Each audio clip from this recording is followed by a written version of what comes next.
Bakit nga ba inimbento ang ganitong kagamitan? Mga kabulkit, ang kasagutan simple lang.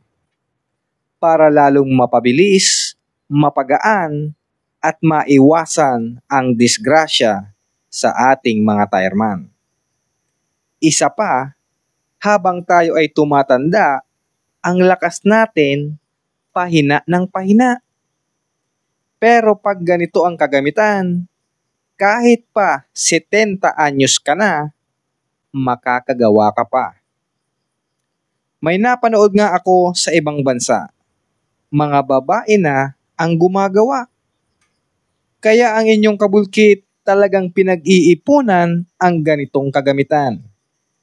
Para lalong sipagin at di na mahirapan ang aking mga tireman.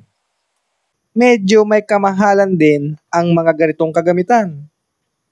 Pero okay lang kung ang kapalit naman ay kaginhawaan.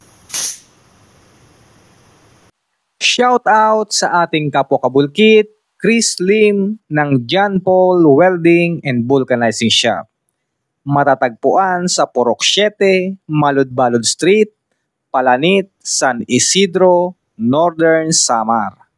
Dahil siya po ang may order ng truck tire changer na to.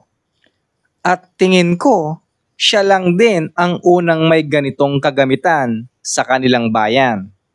Kaya sa mga biyahero papuntang Visayas at Mindanao, sakaling kayo ay maplatan, masiraan, kontakin nyo lang ang kanyang FB page dahil isa din po siyang content creator.